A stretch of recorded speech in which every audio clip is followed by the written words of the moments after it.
Os conteúdos apresentados neste canal representam apenas as opiniões pessoais de seus criadores, não representando, portanto, a posição oficial de nenhuma denominação, nem falam em nome de alguma instituição religiosa específica.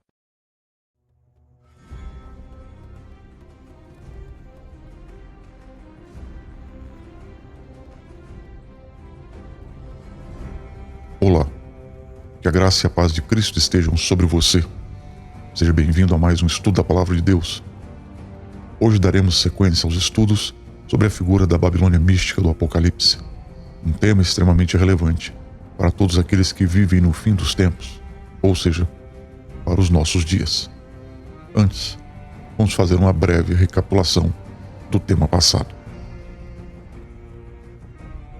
No estudo anterior, nós vimos que a Babilônia mística do Apocalipse tem a sua origem histórica na antiga construção da cidade de Babel, que envolvia a construção de uma cidade e também de uma torre. Vimos ainda, na língua original, a palavra Babel significava a porta dos deuses, mas que foi, no fim das contas, associada a uma grande confusão. Vimos ainda que as motivações dos construtores de Babel eram motivações claras, posto que eles tinham um projeto de natureza política que demandava como infraestrutura uma cidade, mas o projeto também envolvia um aspecto religioso que demandava como infraestrutura a torre. O projeto Babel era, portanto, um projeto de poder misto, possuía motivações políticas e ideológicas, no caso, a religião usada como base ideológica e como arma de manipulação das consciências. Vimos também que o projeto que se inicia com propostas coletivas acabou desenvolvendo um sistema onde um único indivíduo, denominado patese, acumulava as funções políticas e religiosas, concentrando em si toda a autoridade política e religiosa, concentrando assim também o acesso à informação. Era, portanto, a única pessoa com autoridade para definir a chamada versão oficial da, entre aspas, verdade. Tal indivíduo pretendia ser a voz de Deus ou dos deuses na Terra. A desobediência à voz desse indivíduo, portanto, era a desobediência à voz divina. Não existia na antiguidade o conceito de desobediência civil. Toda desobediência era considerada uma desobediência ao sagrado. Por isso os reis eram divinizados, ou melhor, se autoproclamavam deuses. Desse modo, um projeto que se inicia cheio de propostas coletivas acabou se transformando num imenso projeto de concentração de poder, de autoritarismo, de controle da informação e de uso da religião como ferramenta de manipulação da consciência. No primeiro vídeo, também vimos que a Babilônia mística é descrita como uma prostituta montada sobre uma besta ou sobre um animal, e tinha ainda outras características, como, por exemplo, o fato de estar assentada sobre muitas águas, que, como vimos, significa que ela tem representação e influência em todas as nações, multidões, línguas e povos. Vimos também que a Babilônia tinha uma íntima relação com todos os governantes da terra, tendo assim grande influência. E ela aparece montada em uma besta ou animal, significando com isso que ela havia domesticado o animal, que representa, na linguagem profética, o poder político. Babilônia aparece ricamente adornada, tendo em suas mãos um cálice repleto do vinho da sua prostituição, do vinho falsificado que ela ativamente oferece a todas as nações. Babilônia é, portanto, uma prostituta incomum. Ela é proativa, ela procura as pessoas para compartilhar com elas das suas ideias. Babilônia aparece também envolvida em mistério, significando que a sua ação é predominantemente nas sombras, e ela tem muitas filhas. Seus tentáculos e sua influência se estendem por todos os confins da terra.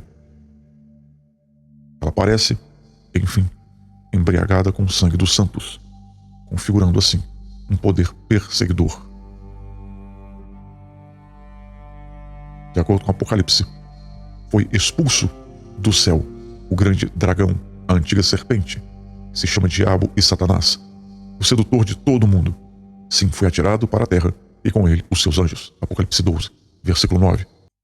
De acordo com Apocalipse, essa meretriz recebe a sua autoridade do dragão. Ela possui, portanto, as mesmas características do dragão. Quando a sedução, o seu lado serpente, não funciona, entra em cena o seu lado dragão, o seu poder persecutório.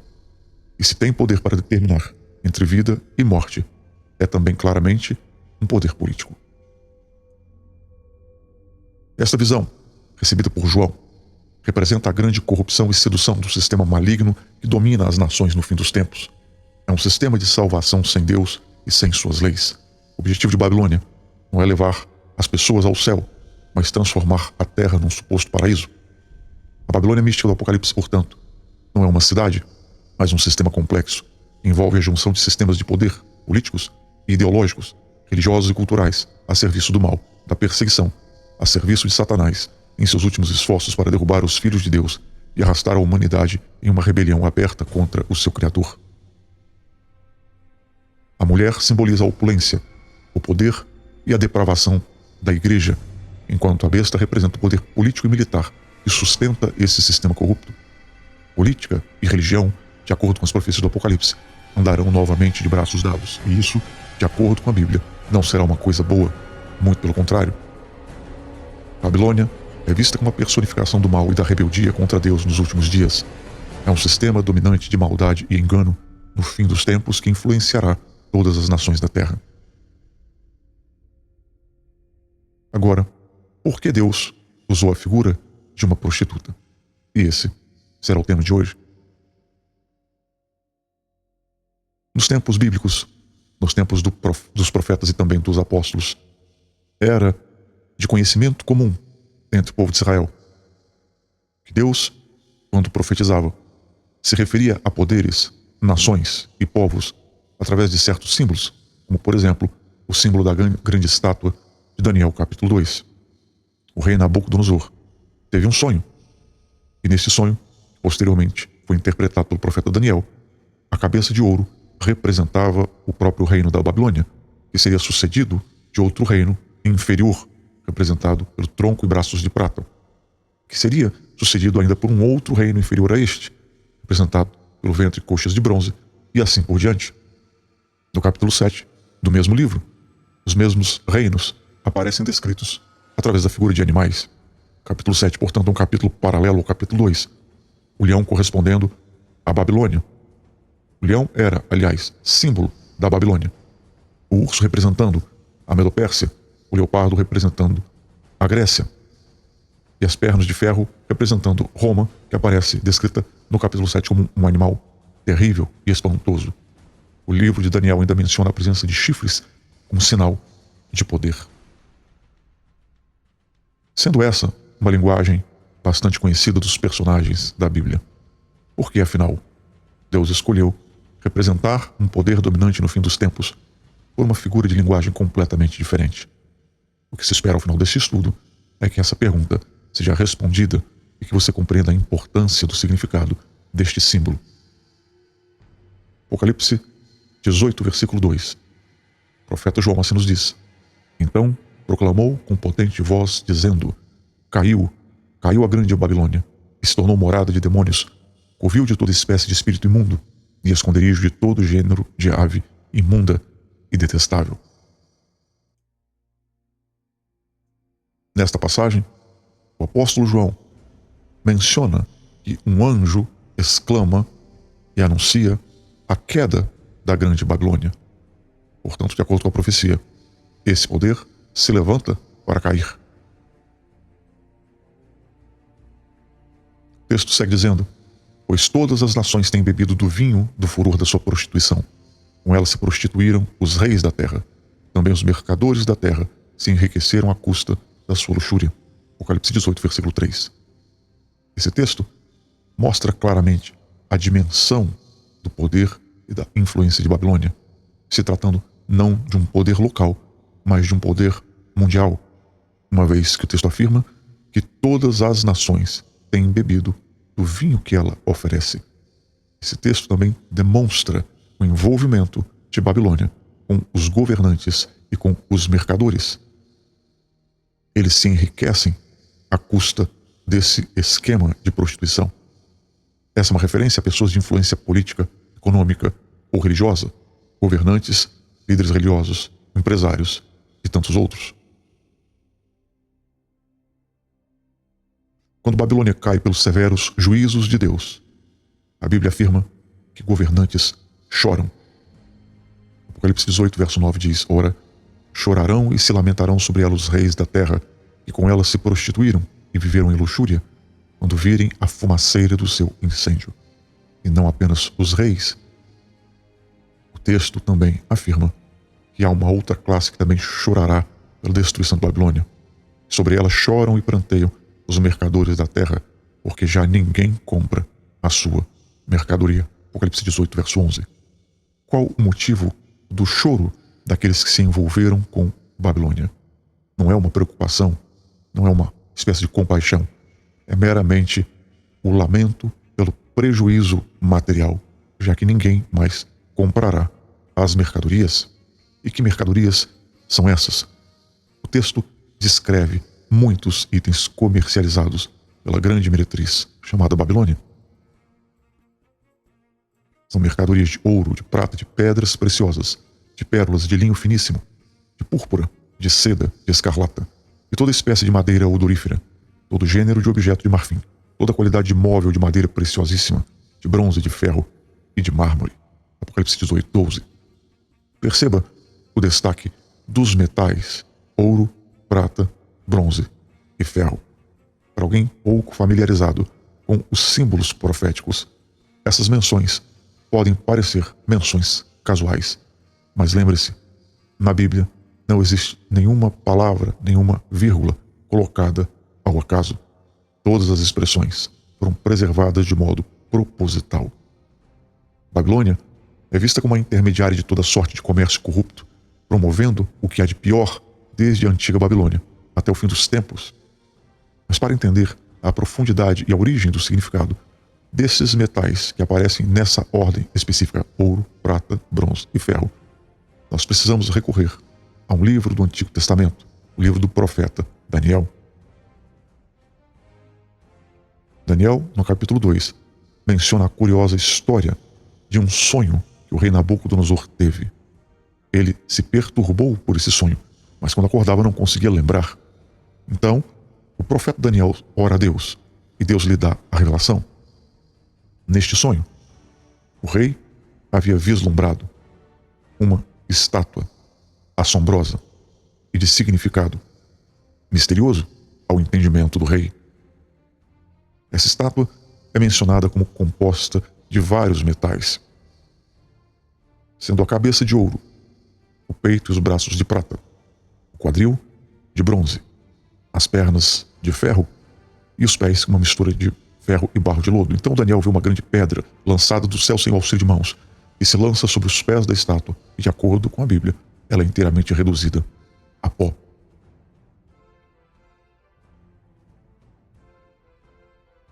Ao revelar para o rei o conteúdo do sonho, o profeta lhe diz: Tu és, ó rei, a cabeça de ouro. Isso significa que essa estátua era a representação de uma sequência de reinos que se sucederiam um ao outro. Depois, tome tempo, pegue a sua Bíblia e abra no livro do profeta Daniel e leia essa história interessante relatada no capítulo 2. Conforme Daniel revelou ao rei Nabucodonosor, o seu reino seria substituído por um reino inferior, representado pelo peito, braços de prata. Esse reino, por sua vez, seria também substituído em algum momento por um outro reino inferior a este, representado pelo quadril de bronze, e assim por diante. O reino da Babilônia fora descrito pelo profeta Isaías cerca de 100 anos antes do profeta Daniel como a cidade dourada.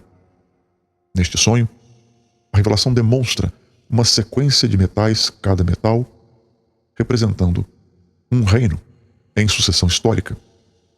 O que significa essa progressão de metal? Perceba: ouro, prata, bronze e ferro, exatamente como nós vimos há pouco no livro do Apocalipse. Isso significa que, com o passar das eras, o valor decrescente dos metais simboliza a degradação da sociedade humana, uma vez que a prata vale menos que o ouro, o bronze vale menos que a prata, o ferro vale menos que o bronze, e uma mistura de ferro com barro não vale quase nada. Mas ao passo que o valor dos metais decresce, simbolizando a decadência do gênero humano com o passar dos séculos, há um elemento que cresce na mesma medida em que o valor decresce. E o que cresce é a dureza. Ou seja, de cima para baixo, a prata é mais dura que o ouro, o bronze é mais duro que a prata, o ferro é mais duro que o bronze. Conforme a própria profecia relata no capítulo 2 de Daniel, a mistura de ferro com barro jamais se uniria de modo completo. Tendo recebido a profecia que anunciava que um dia seu reino passaria, a Bíblia diz que o rei Nabucodonosor fez uma imagem de ouro que tinha 60 côvados de altura e 6 de largura. Levantou-a no campo de Dura, na província da Babilônia. Daniel 3, versículo 1. O que Nabucodonosor estava querendo dizer? Quando o profeta Daniel lhe diz que a cabeça de ouro, que representava o reino da Babilônia, seria substituída um dia por um reino inferior, Nabucodonosor se rebela contra a revelação divina e manda construir uma estátua inteiramente de ouro, significando que, na intenção do rei, o seu reino, a sua dinastia, jamais passaria. Então, diz a Bíblia, se ajuntaram os sátrapas, os prefeitos, os governadores, os juízes, os tesoureiros, os magistrados, os conselheiros e todos os oficiais das províncias, para a consagração da imagem que o rei Nabucodonosor tinha levantado, e estavam em pé diante da imagem que Nabucodonosor tinha levantado. Perceba que a descrição não é do que hoje chamaríamos de um evento cívico. Trata-se de um evento religioso. Eles foram reunidos para a consagração da imagem. Nisto, o arauto apregoava em alta voz: ordena-se a vós outros, ó povos, nações e homens de todas as línguas. No momento em que ouvirdes o som da trombeta, do pífaro, da harpa, da cítara, do saltério, da gaita de foles e de toda sorte de música, vos prostrareis e adorareis a imagem de ouro que o rei Nabucodonosor levantou. Qualquer que se não prostrar e não adorar será no mesmo instante lançado na fornalha de fogo ardente. Daniel 3, versos 3 a 6. Esta cena, descrita no Antigo Testamento, mostra claramente que na antiguidade não havia diferença entre o poder político e o poder religioso como hoje existe. Isso, em realidade, é um evento muito recente na história humana. Toda lei era considerada sagrada, porque o rei era considerado um representante divino entre os homens. Neste episódio, a lei humana, supostamente sagrada e vinda dos deuses, entrou em conflito com a lei do Deus de Israel. Por isso, Sadraque, Mesaque e Abednego permaneceram de pé, em obediência ao mandamento que eles receberam de Deus. O segundo mandamento do Decálogo dizia: eles não deveriam se curvar diante de imagens de escultura. E o primeiro mandamento diz que eles não poderiam ter um outro Deus, a não ser o Deus dos céus. A lei humana entrou em conflito com a lei divina. A profecia do Apocalipse pré-anuncia que este evento histórico tornará a se repetir no tempo do fim. A conjunção de poderes políticos e religiosos num sistema completamente prostituído e oposto à vontade divina promulgará leis que entrarão em conflito com a lei de Deus. Como consequência da ação desses 3 jovens, eles foram lançados dentro de uma fornalha, e, de acordo com o relato, estava tão aquecida que os soldados que atiraram os 3 jovens para dentro da fornalha morreram eles mesmos queimados. Entretanto, olhando de longe, o rei Nabucodonosor viu uma quarta pessoa, ou um quarto elemento, passeando dentro da fornalha. De acordo com a descrição de Nabucodonosor, este tinha a aparência como que de um filho dos deuses. Eles foram retirados da fornalha, sem que nem um único fio de cabelo tivesse sido atingido pelo fogo. Bem, Nabucodonosor viveu o restante dos seus dias e descansou no repouso da morte. Mas 2 gerações depois, o seu neto, Belsazar, desafia abertamente ao Deus de Israel.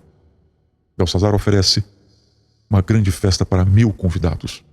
1000 dos seus maiorais, dos seus grandes, dos indivíduos mais importantes do seu reino. No auge da bebedeira e da orgia, Belsazar manda que seus servos tragam da casa do tesouro os vasos sagrados que Nabucodonosor, seu avô, havia retirado do templo em Jerusalém. Ele queria, com isso, blasfemar e zombar do Deus de Israel, mostrando diante dos convidados que os deuses babilônicos eram muito mais poderosos. De repente, uma mão misteriosa aparece escrevendo na parede do palácio. A Bíblia descreve que o pavor de Belsazar foi tamanho que os seus joelhos batiam um contra o outro. Ao olharem para o rosto do homem mais poderoso do mundo, pálido e tremendo de medo, um clima de terror e suspense tomou conta dos convidados. O que havia assustado o homem mais poderoso do mundo? Então a rainha-mãe se aproxima de Belsazar e lhe diz que ainda há dentro do reino um homem que havia trabalhado para Nabucodonosor, que possuía o espírito dos deuses. Ela estava se referindo a Daniel. Daniel foi chamado, estando aqui já bem idoso, e ele interpreta para o rei o significado daquelas palavras misteriosas que diziam Mene, Mene, Tekel, Parsim.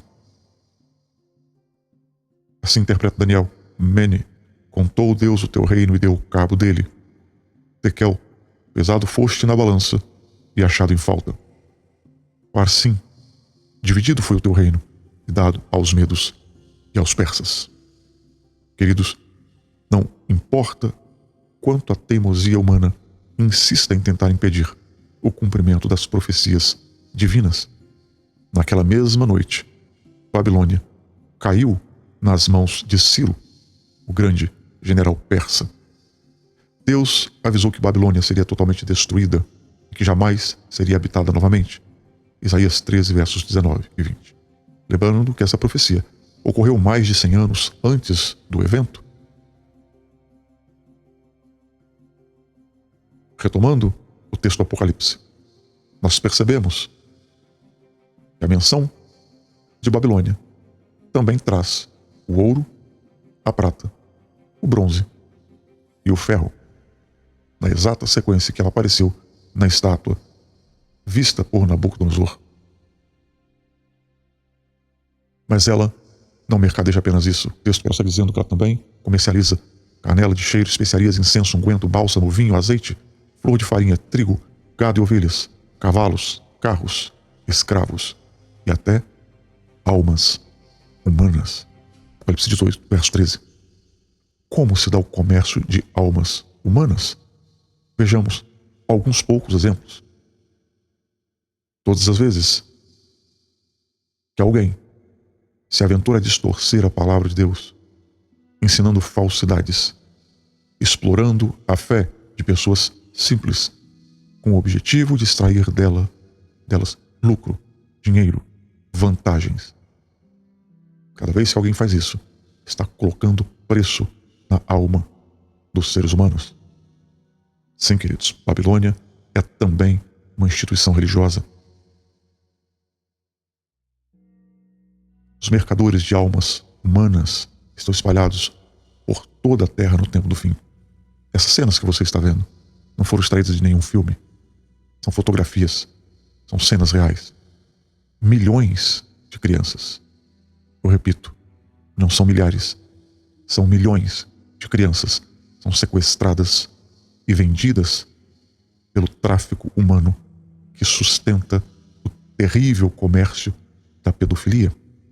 Crianças vendidas para serem escravas sexuais. Em seu livro A Morte da Razão, o apologeta cristão Ravi Zacarias traz o testemunho que lhe foi contado pela sua filha. A sua filha trabalha numa equipe cujo objetivo é resgatar essas crianças sequestradas.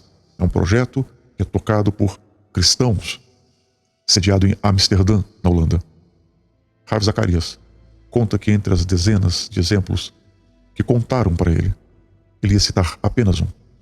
O caso de uma criança que foi resgatada por este grupo no qual trabalha sua filha, junto com a polícia. Resgataram a criança, no flagrante, enquanto o seu comprador se satisfazia sexualmente com a menina. O detalhe chocante é a idade dessa menina: 18 meses. Não, você não ouviu errado. E eu não me enganei. Eu não quis dizer 18 anos. O aspecto da criança resgatada, em flagrante, era alguma coisa aproximada com essas imagens que você vê na tela. Essa é a perversidade do comércio babilônico. Milhões de crianças, milhões de meninos e meninas são sequestrados e traficados como mercadoria todos os anos no mundo inteiro. Mercadores de almas humanas. Todas as vezes que um empresário corrupto oferece suborno, todas as vezes que um político corrupto fecha um negócio por debaixo dos panos, ele está fazendo a mesma coisa que Babilônia, colocando preço na alma dos cidadãos. O dinheiro deveria ser utilizado para compra de medicamentos, para investimento na saúde, na educação, na segurança, na melhoria da qualidade de vida de pessoas socialmente vulneráveis. É surrupiada de maneira fraudulenta pelos neobabilônicos, que colocam preço na vida do seu próprio povo. E o que dizer do lucro escandaloso das guerras? Babilônia, queridos, segue rigorosamente a lei do mercado, a lei da oferta e a lei da procura. Se existe alguém vendendo, é porque existe alguém querendo comprar. Em Babilônia, as pessoas não passam de peças num tabuleiro que podem ser movidas, descartadas, trocadas, compradas e vendidas. Em Babilônia, seres humanos não são considerados como tais. Seres humanos são coisas a serem compradas, vendidas ou trocadas. Em Babilônia, os poderosos, na sanha pelo poder, querem tomar conta do mundo, inclusive das consciências e dos corpos. Babilônia tem como resultado final a produção do caos. Por que Babilônia causa tanta confusão? Porque todo o sistema construído às margens da vontade divina está destinado ao fracasso. Babilônia, assim como na antiga Torre de Babel, não consegue produzir unidade, não consegue produzir coesão. Assim como as línguas na Torre de Babel foram divididas, a Babilônia do fim dos tempos possui uma polifonia, uma multiplicidade de discursos. Essa confusão não é apenas o resultado natural, mas é um método proposital. Imagine, por analogia, você está dentro de um espaço fechado. E nesse espaço fechado, tem alguém executando uma música clássica ao piano. Mas tem também no mesmo espaço pessoas tocando outros instrumentos, cantando outras canções, tocando guitarra em vários estilos, rock, axé ou qualquer outro ritmo. Imagine que nesse espaço também haja alguém tocando violino, talvez até um grupo gospel. Some a isso um grupo de sacerdotes cantando canto gregoriano.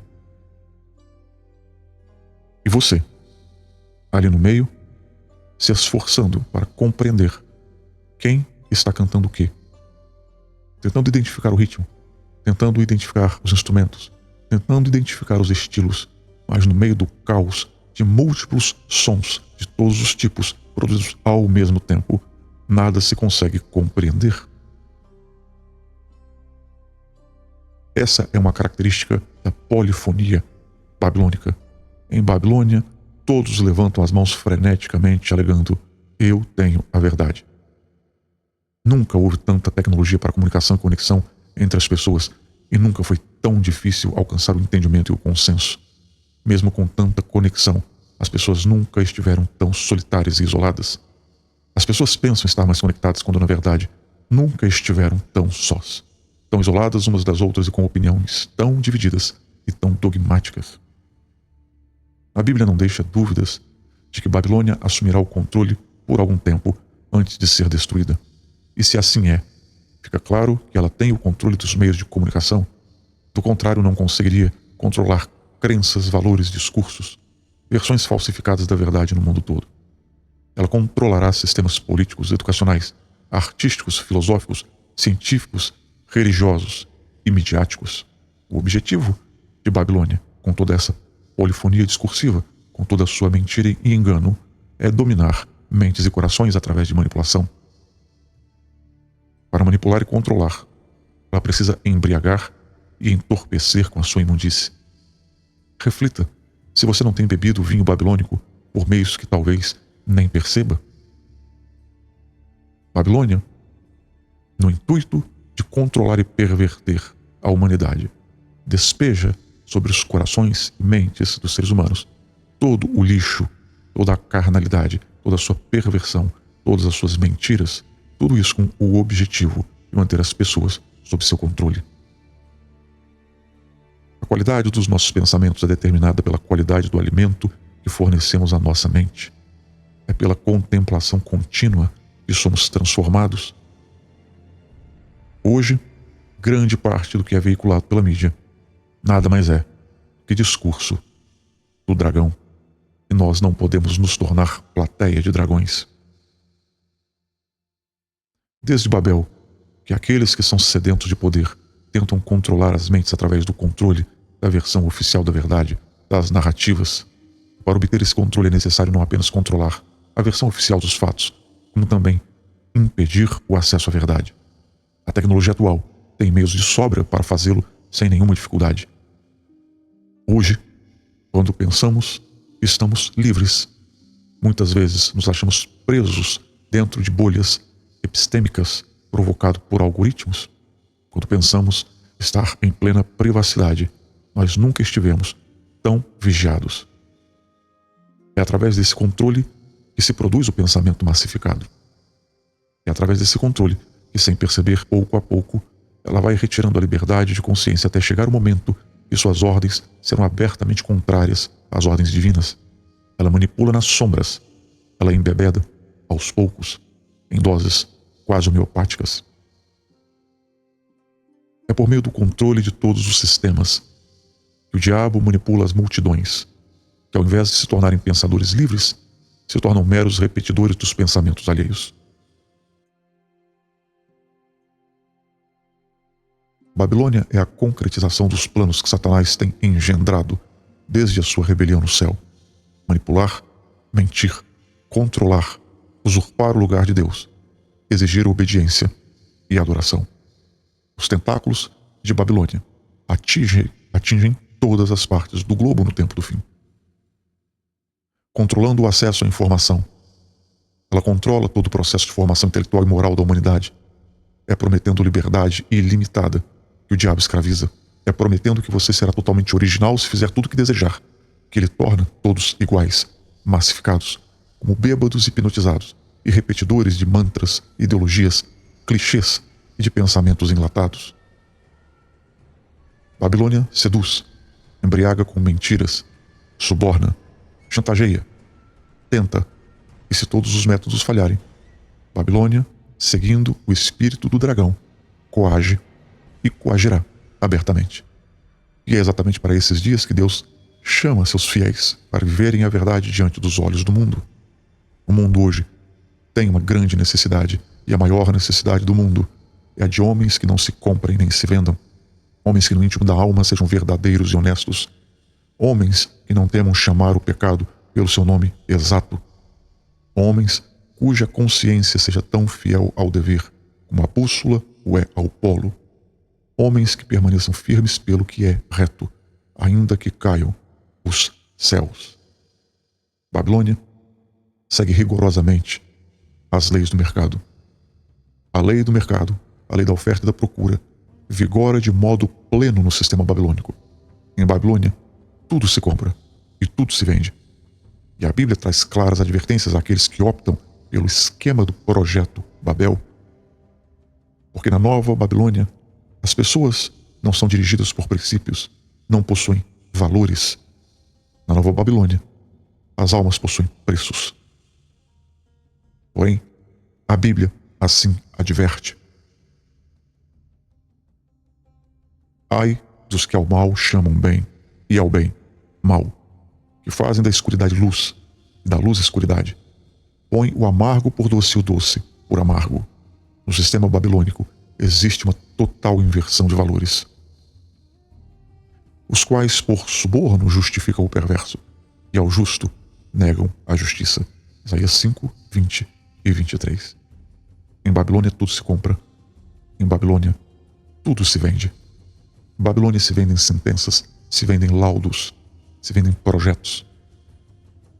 Em Babilônia se vendem pessoas, se vendem artigos, se vendem produtos, se vendem escravos, se coloca preço na alma dos seres humanos.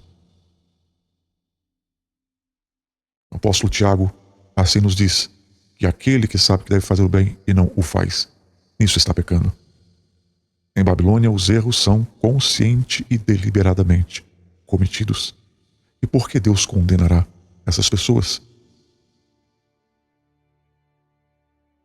Paulo nos diz que é porque não acolheram o amor da verdade para serem salvos. É por este motivo, pois, que Deus lhes manda a operação do erro, a fim de serem julgados todos quantos não deram crédito à verdade, antes, pelo contrário, deleitaram-se com a injustiça, segundo Tessalonicenses 2, versos 10 a 12. Os indivíduos que serão condenados no fim são indivíduos que não amam a verdade, não acolhem a verdade. Eles amam a mentira, eles amam a injustiça, têm prazer no pecado, têm prazer no engano, têm prazer com as coisas injustas. Eva não se perdeu por ter acreditado nas mentiras de Satanás, mas por ter se recusado a acreditar nas verdades divinas. Esses indivíduos, assim como Balaão, visam recompensas materiais, seculares. Segundo Pedro 2,15, nos fala de indivíduos que, abandonando o reto caminho, se extraviaram seguindo pelo caminho de Balaão, filho de Beor, que amou o prêmio da injustiça. Talvez você se lembre da história de Balaão, um profeta do Antigo Testamento, que foi abordado pelo rei de Moabe. Ele fez uma oferta bastante vultuosa para que ele amaldiçoasse o povo de Deus. Balaão recusou a primeira oferta. O rei de Moabe manda então uma segunda comitiva, com pessoas mais importantes, mais ricas. Tinha príncipes e grandes dignitários do reino e mandou uma proposta financeira ainda maior. E assim Balaão chegou no seu limite e aceitou o suborno. O resto é história. Aqueles que serão condenados por Deus amam os supostos lucros efêmeros, ganhos através de uma conduta injusta, pecaminosa, imoral. Esses indivíduos, de acordo com o apóstolo Pedro, prometendo-lhes liberdade quando eles mesmos são escravos da corrupção. É assim que Babilônia faz escravos, prometendo liberdade. Apocalipse 13:11, João diz: vi ainda outra besta emergir da terra. Possuía 2 chifres, parecendo cordeiro, mas falava como dragão. Babilônia é uma imitação pervertida de Cristo. João, o revelador, não conseguiu identificar o animal que viu pela aparência. Para todos os efeitos, parecia tratar-se de um cordeiro. Foi quando o animal abriu a boca, pela sua fala, pelo discurso, pelos ensinos, que João o identificou como dragão. Babilônia tem voz ativa na propagação das falsas doutrinas. Entretanto, assim como a profecia de Isaías anunciou a queda da Babilônia de Nabucodonosor, o Apocalipse também anuncia a queda dessa grande meretriz da Babilônia mística dos tempos do fim. João relata que viu um anjo voando pelo meio do céu, anunciando: caiu a grande Babilônia, que tem dado a beber a todas as nações do vinho da fúria da sua prostituição. Apocalipse 14:8. Seguindo um ciclo de ascensão e queda que se iniciou com Satanás no céu, Babilônia se levantará novamente, com a sedução da serpente e a fúria do dragão. Se levanta por breve período, só para cair novamente. Feitas essas considerações, por que então Deus usou a figura de uma prostituta para se referir ao poder tirânico que se levantará contra Deus e seus filhos no tempo do fim? A prostituição é uma atividade feita às escondidas. Entretanto, a prostituição é uma relação de acordos claros e cristalinos. Quem compra sabe exatamente o que está comprando. Quem vende sabe exatamente o que está vendendo. Quem se serve dos serviços de uma prostituta jamais poderá alegar ter sido enganado. O espírito que se insurgiu contra Deus no céu é o mesmo que inspirou os construtores de Babel e da Babilônia. E é a figura da prostituta que deixa claro o grau de consciência e de responsabilidade que os envolvidos têm. Uma vez que em Babilônia todos sabem exatamente o que estão comprando e sabem exatamente o que estão vendendo. Mas eu te pergunto, se todas as nações têm bebido do seu vinho, isso incluiria a Igreja de Cristo? Isso poderia incluir você e a mim? Na terceira parte, veremos a respeito de uma igreja bêbada. Nós ficamos por aqui. Nos encontramos novamente no próximo estudo. Até lá, faça a sua parte. Tome agora a sua decisão de permanecer firme ao lado da verdade, não importando as circunstâncias ou as consequências.